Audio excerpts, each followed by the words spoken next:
खुलुमबाय स्टुडिय'आव दङ उदांस्रि मोसाहारि मोनसे गोजोनथाव खौरां रायजोआव 20 लाख गोदान नखरफोरा रेशन कार्ड मोनगोन नंगौ नोंथाङा थार बाथ्राखौनो खोनादों रायजो सरकारा गासैबो गोरिब नखरफोरनो रेशन कार्ड होनो थांखि लादों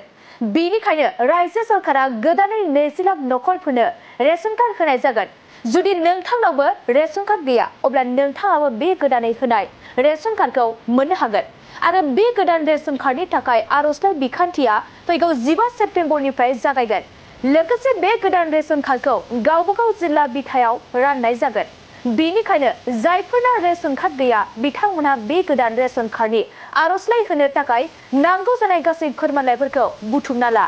नंगौ रायजो सरकारा गोरिब नखरफोरनो रेशन कार्ड होनो थांखि लादों आरो रायजोआव गोदानै 20 लाख नखरफोरनो रेशन कार्ड होनाय जागोन मख'नो गोनांदि बे रेशन कार्डनि थाखाय आर'जलाइ होनायाव आधार कार्डनि गोनांथिथार बेनिखायनो जायफोरना आधार कार्ड गैया बिथांमोना सम थानायावनो आधार कार्डखौ दिहुनना ला बे गोदान रेशन कार्डनि आर'जलाइ होनायाव आधार कार्ड भटार कार्ड आरो बायदि फोरमानलाइफोरनि गोनांथि जागोन आरो गासैबो फोरमानलाइफोरखौ जमा होनाय आरो आर'ज गाबनायनि उनावनो नोंथाङा बे गोदान रेशन कार्डखौ मोननो हागोन नंगौ नोंथाङा थार बाथ्राखौनो खोनादों रायजो सरकारा गासैबो गोरिब नखरफोरनो रेशन कार्ड होनो थांखि लादों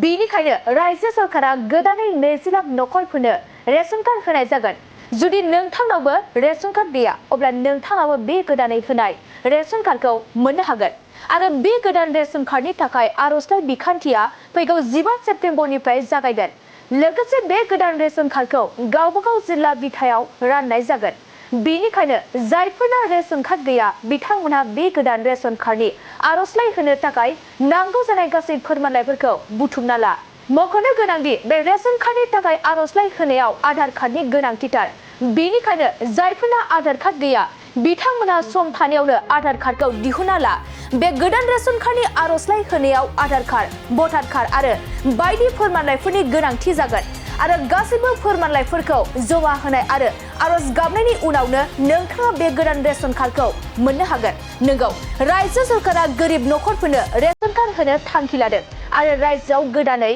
20 लाख नखरफोरनो रेशन कार्ड होनाय जागोन